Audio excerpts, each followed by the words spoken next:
Il sindaco annuncia la nuova dotazione dei vigili con mitragliette e giubbotti antiproiettili e poche ore dopo 2 donne vengono rapinate in paese. Accade a Solesino, il comune della Bassa Padovana, salito agli onori della cronaca nazionale per la scelta del suo primo cittadino di armare i vigili con un'arma semiautomatica molto simile a quella dei carabinieri.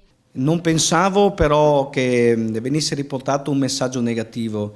Io penso che poter rendere il nostro paese uno dei più sicuri d'Italia e attuare delle azioni le quali tendano a tutelare e garantire la sicurezza delle donne e degli uomini delle forze dell'ordine dovrebbe passare alla ribalta come una notizia positiva. Solesino, 7.000 abitanti appena, infatti, entro il 2020 aspira a diventare il comune più sicuro d'Italia. Oltre alle nuove dotazioni per la polizia locale, il sindaco ha deciso infatti di installare 120 telecamere in ogni ingresso e uscita delle vie del paese.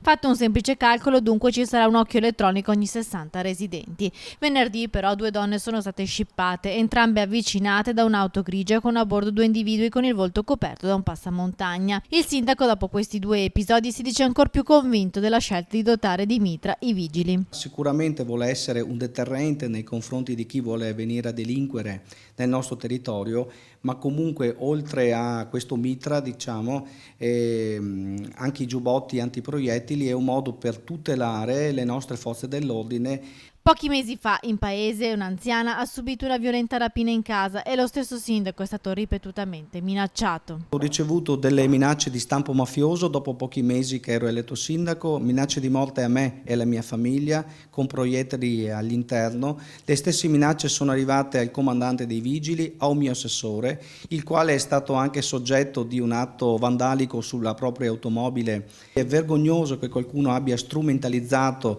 la mia presa di posizione per garantire più sicurezza, quasi facendo passare che voglio mettere che Solesino diventi come un Bronx. In realtà è il contrario, le azioni sono proprio state fatte e le sto portando avanti con la massima determinazione per far sì che il nostro paese diventi proprio un paese molto sicuro.